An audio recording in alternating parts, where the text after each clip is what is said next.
దానితో పాటు మీ అందరికీ నేను స్పష్టంగా మరొక విషయం చెప్పదలుచుకున్నా. రాష్ట్ర వ్యాప్తంగా 200 యూనిట్ లోపల వరకు మీరు కరెంటు వాడుకుంటూ ఉంటుంటే ఉచితంగా ఆ కరెంటును ఇస్తామని చెప్పి పేదవాళ్ళకి ఇబ్బంది లేకుండా ఉండేటట్టుగా ఈరోజు రాష్ట్ర వ్యాప్తంగా దాదాపు 85-90% ప్రతి గ్రామంలో పేదవాళ్ళు 200 యూనిట్లు కరెంటు ఉచితంగా ఈరోజు వాడుకుంటున్నారు. వాళ్ళ బిల్లంతా మీ అందరి తరఫున రాష్ట్ర ప్రభుత్వం కరెంటు శాఖకి డబ్బులు కడతా ఉన్నాం. అలాగే రాష్ట్ర వ్యాప్తంగా ఉన్నటువంటి రైతాంగ సోదరులు పంటలు పండించుకోవడానికి వేసుకున్నటువంటి బోర్వెల్స్ కి ఇచ్చే కరెంటు సంబంధించి కూడా ప్రతి సంవత్సరం 12,500 కోట్ల రూపాయల్ని రైతుల తరఫున బోర్వెల్స్ కోసం కరెంటు వాడుకున్నటువంటి సందర్భంలో రాష్ట్ర ప్రభుత్వం కరెంటు శాఖకి డబ్బులు కడతా ఉంది. రైతులు కరెంటు శాఖ కట్టేటువంటి డబ్బులతో పాటు 21,000 కోట్ల రూపాయల్ని రుణమాఫీ చేశాం.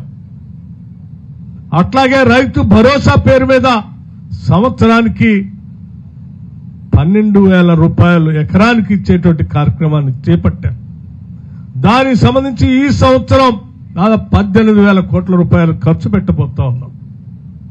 భూమి లేని నిరుపేద కుటుంబాలకి ప్రతి కుటుంబానికి సంవత్సరానికి 12,000 రూపాయలు వారికి ఇంటికి ఇచ్చేటువంటి కార్యక్రమాన్ని కూడా చేపట్టాం. ఇందిరమ్మ ఆత్మీయ భరోసా పేరు మీద ఇటువంటి అనేక సంక్షేమ కార్యక్రమాలు పేదల పక్షాన రాష్ట్ర ప్రభుత్వానికి వచ్చేటువంటి రాబడిలోంచి ఈ పేదలకు ఉపయోగపడేటువంటి పథకాల్ని రచించి పెద్ద ఎత్తున మేము ఖర్చు పెడతా ఉన్నాం.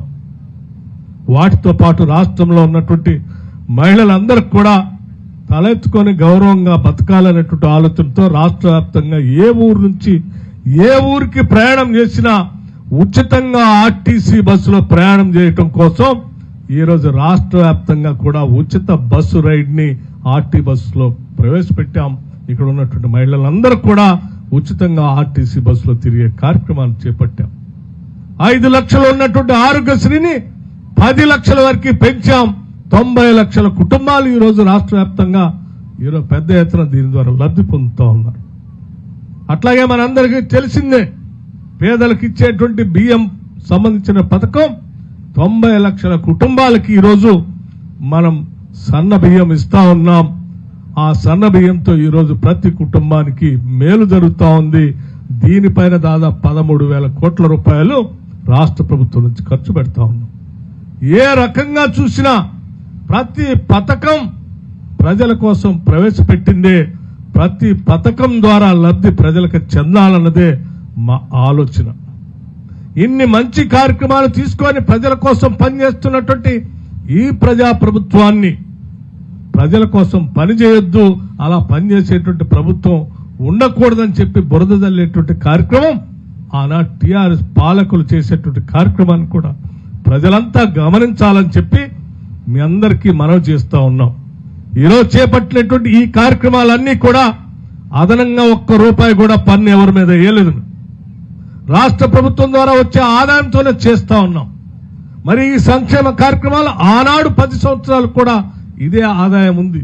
మరి ఇన్ని వేల కోట్ల రూపాయలతో చేసి ఈ సంక్షేమ కార్యక్రమాలకు సంబంధించిన ఈ వేల కోట్ల రూపాయలు ప్రజల కోసం ఖర్చు పెట్టకుండా వాళ్ళకై వాళ్ళు దోపిడీ చేశారు. కాబట్టే ఈరోజు ఇందిరమ్మ ఇల్లు రాకుండా 10 ఏళ్లు పోయినాయి.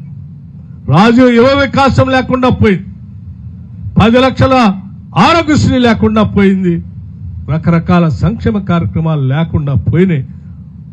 ఈరోజు ఈ రాష్ట్ర ప్రభుత్వం ప్రతి రూపాయి పోగేసి ప్రజల కోసమే పనిచేస్తుందని చెప్పి మీ అందరికీ నేను సవినయంగా మనవి చేస్తూ మరొక్కసారి నేను ఇక్కడ ఉన్నటువంటి శాసనసభ్యుడిని అట్లాగే పక్కన ఉన్నటువంటి శాసన సభ్యులు కూడా డాక్టర్ రామచంద్ర నాయక్ గారు కానీ, మురళి గారు కానీ, లేకపోతే రామదాస్ నాయక్ గారు కానీ, వీళ్ళందరూ నిత్యం ప్రజల కోసం పనిచేస్తున్నటువంటి పేద ప్రజల కోసం నిత్యం ఆలోచన చేస్తూ వారు వారి దరఖాస్తులు తీసుకొని రాష్ట్ర ప్రభుత్వం దగ్గరకు వచ్చి ఆయా శాసనసభ నియోజకవర్గాల్లో ఉన్నటువంటి సమస్యల్ని రాష్ట్ర ప్రభుత్వం దృష్టికి తీసుకొని వచ్చి శాంక్షన్ చేయించుకొని వచ్చి ప్రజల కోసం నిత్యం పనిచేస్తా ఉన్నారు. యువ శాసనసభ్యులు, చదువుకున్నటువంటి వాళ్ళు, ఇటువంటి వాళ్ళు ప్రజా జీవితంలో 10 కాలాల పాటు ఉండాలని, వాళ్ళు నిత్యం ప్రజలకు సేవ చేసే కార్యక్రమంలో భాగంగా వారు ఏ సంక్షేమ కార్యక్రమాన్ని ప్రభుత్వ దృష్టికి తీసుకొచ్చినా వాటిని పరిశీలన చేసి సాధ్యమైనంత వరకు ఈ నియోజకవర్గాలకి